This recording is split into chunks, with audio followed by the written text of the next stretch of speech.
Hello, Terry and Diane. It's wonderful to meet Hi. you. Hi, Joel. Thanks for having us. Nice to meet you too. Hi, thanks for having us, Joel.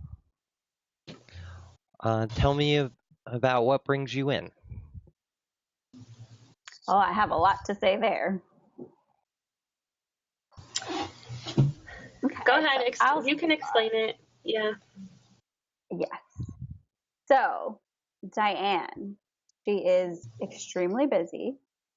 I understand she's building her career. I understand she's very busy, but we have a daughter, we have a marriage, we have a house, and she's never around.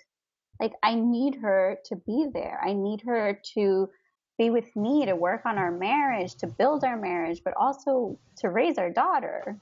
I feel like she's just not around. Everything is just her job. And I'm not okay with that. Okay. Diane, what do you think? I guess that's it. I guess I'm just too busy to care about anything else except my job. I do work really hard. I have goals. I have aspirations. I have a career. I spend time with the family, but it's never good enough for you. No matter what I do for Terry, it's never good enough. So, I'm just working as hard as I can to create a good life for us. But see, Joel, that's the thing. Part of creating this good life is her to actually be there, to be part of this life with us. So we need her. Kenya and I need her to be there. I am there as much as I can be. Like, you have a demanding job too, so we both are stretched, but I have responsibilities I can't just back out of. So I'm there when I can be there. And when I'm there, I'm invested and I'm connected with you guys and I care. So, I mean, I don't know what all you want from me. Like, do you love the life that we have, like what we've built together? I this constantly keeps coming up no matter what I do. No matter what I do, it just is a topic that just keeps coming up. But see, that's not even true. See, Joel, when she's there, she's not there. She's on her phone or she's on her laptop. She's always doing something that involves being at work. So you're there physically, but you're not there. My job is very demanding, so I can't just drop everything. I would lose my job if I just dropped everything because I couldn't answer my phone. Like, I mean, I'm there. I'm there for things. I could be at the office 24/7 to get things done. Like, I could do that, but I don't. I choose to be home. I'm sensing that there's some communication breakdowns between you two. Now, in a lot of family therapy, being able to communicate with each other can be key to kind of getting back on track. Now, I actually made this spreadsheet for you guys about different styles of communication. This one right here, that's congruent, where somebody, when they communicate with others, keeps the self, the context of the conversation, and the other person in mind when they communicate with each other. We got a placater right here, the person that just kind of always makes it their fault. We have a blamer right here that they're always keeping the other person out of their communication. We've got irrelevant that really just kind of bounces around with what they talk about. And right here we have the super reasonable, the people that only keep context in what they do when they communicate with others. Now, I want to ask you two one at a time how you think your communication with each other is. Diane, of the things listed here, what do you think your communication stance would be? What mine is, or where I think Terry's at with things, because Terry is definitely a blamer constantly. Of course, you would say that. Well, everything's my fault, so That just makes sense if everything's my fault all the time. Now, the point of this is to try to help you to gain a better understanding of communicating, and that communication many times has something underneath the surface for it. So, what do you think yours is?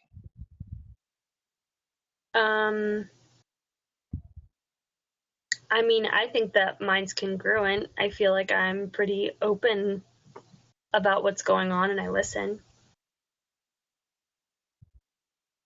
Okay. And and what do you think, Terry? I do not think hers is congruent. So you want to know what mine is, what I think my communication is? Yes. Okay.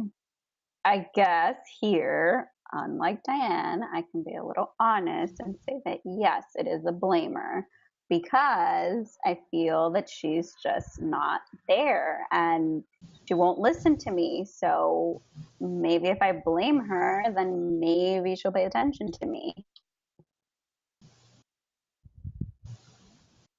And what do you think her communication stance is? Can you describe the second one, placator again? I'm not sure how you say that. The placator? Yes. Can you describe that one again for me, please? The placator is the one that it's the martyr, the one that takes all the blame on themselves, that doesn't really keep themselves in the limelight. They're no part of a conversation. I would say it's a little bit of that, I would feel, just because whenever I do say something, she'll just be like, yeah, okay, it's always all my fault. And then it's just like, we're not getting anywhere. Okay. Now, I want you to try to start over and work on having a more congruent conversation with each other. So, Terry, could you talk to Diane in a congruent manner? Can you give me an example? Sure.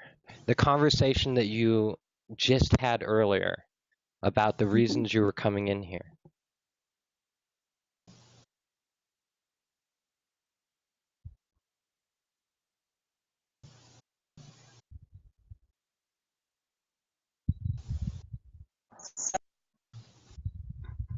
I'm to just feeling.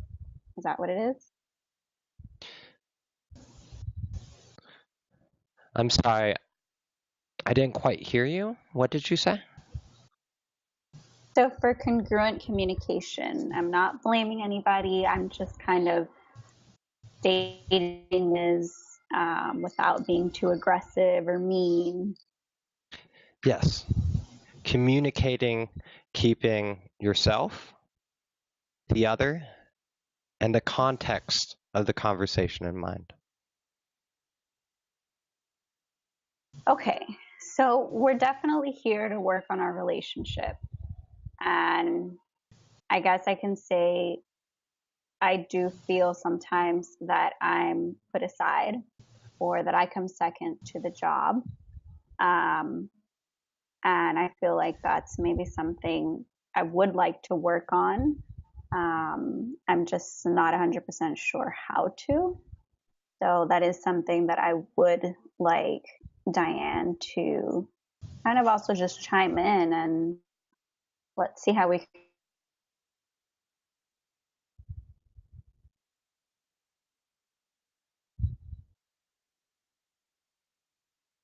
I mean, I get that you feel left out or put like on the back burner of things, but I just want you to understand that I work hard to take care of you guys. Like, that's my way of showing how much I love you in Kenya, and I want to provide a comfortable life for us, and I want us to be happy.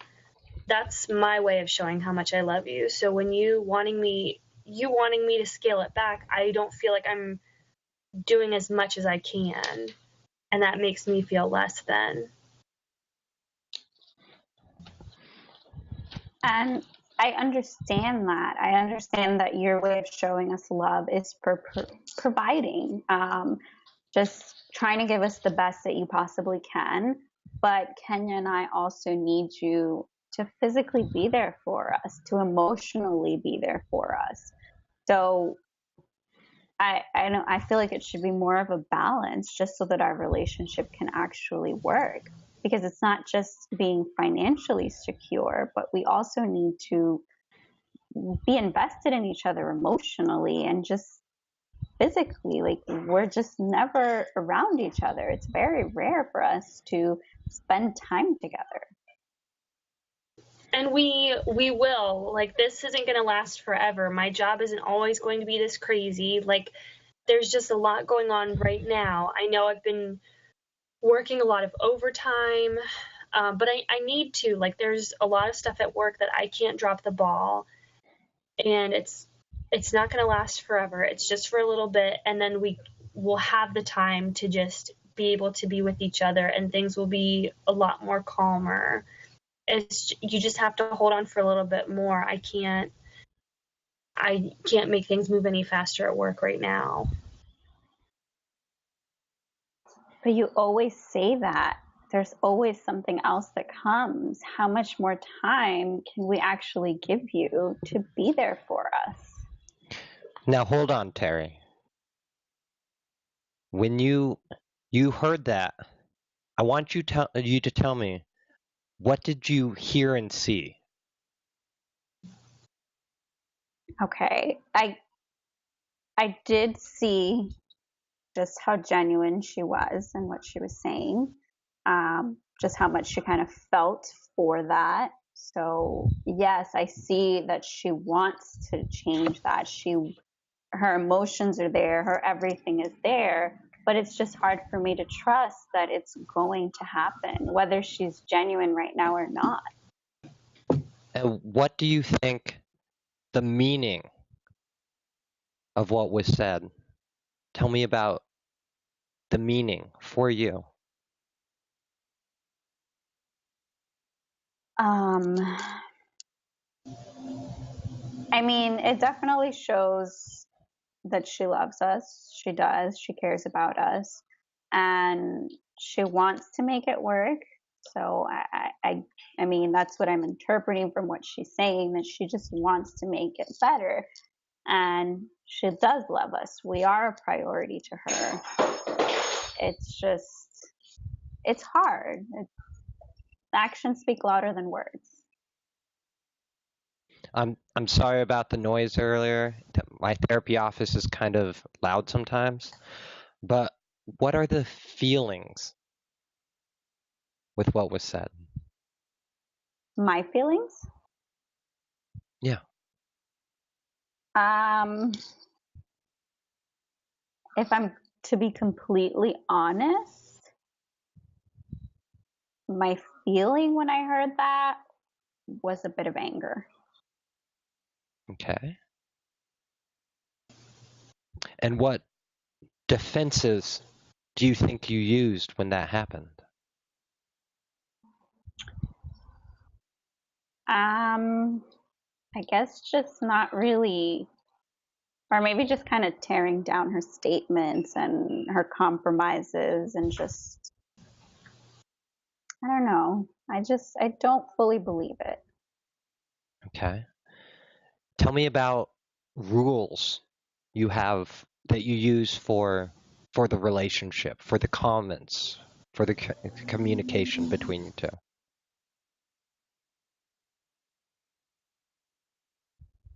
Do you want me or Diane to answer that one? I'd like you, Terry. Okay. Can you restate the question, please? So a lot of people have rules that they were raised with, Mm-hmm. and how they communicate, and how things are supposed to be run. Tell me about your rules and how they interact with this. I mean, I guess the only rules I can think of is maybe just how I've seen a relationship with other people. So, for example, with my parents, relationship, and I guess I bring that a lot to our relationship, and that I feel that's how our relationship should work. So, I guess that can be a rule that I just expect it to be that we're there for each other, that she's not at work more than she's with us. And what is your response?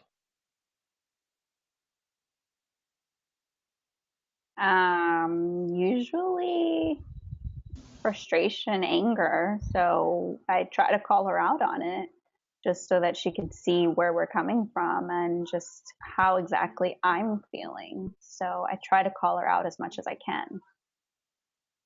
Okay. Diane, what do you hear and see right now? I mean, I see how frustrated Terry is, and I hear it in how she's talking and what she's saying.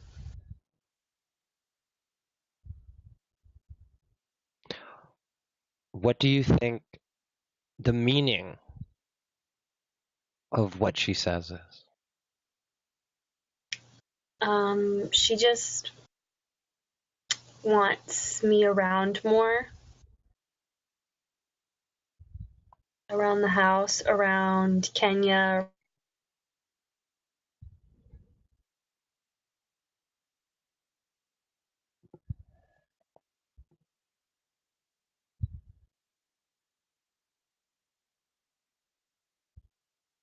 So yeah, I do want her around more. Of course I do. Like I want a relationship with her. That's why we're married.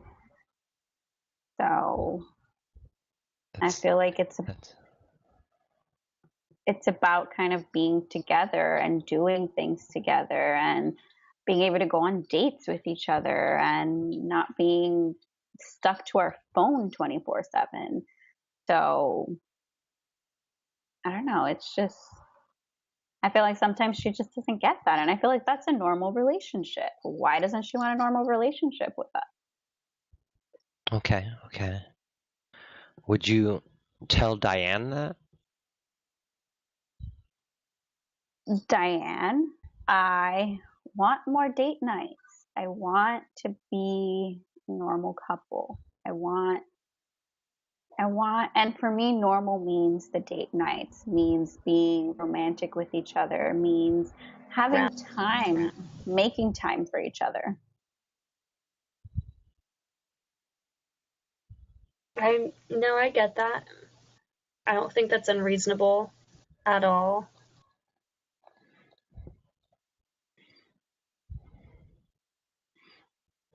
Diane, what are you feeling from that? Just like, I'll do whatever I have to do, I guess. Like that's how that feels. I mean, I'm being honest when I say that I'm trying, so it just sounds like I have to try harder. So if that's what you want, I'm trying to give you what you want all the time. So I'm willing to try that too.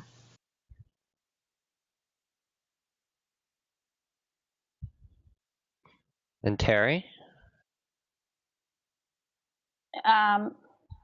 Okay, I mean, you always say you'll try, but I guess we can give it another chance just to see if you really will try this time, if you really will make it at least to one date night a week. Let's kind of start with that, even though it sounds silly that we have to program, but since we're both very busy, I feel that's the only way that we'll be able to get to actually doing it and making the time, is if we kind of schedule it. Okay. I think we've made some really good progress here. We've talked about maybe how communication might have fallen apart a little bit, and maybe how our past might be affecting how we view each other. I was wondering if we could meet again next week and continue talking about some of these issues that may be coming up. I can Sure. do that. If yeah, if you want to come, Terry, I'll come. I think it'll be good for us. Thank you for coming in today. Thank you for having us. Thanks.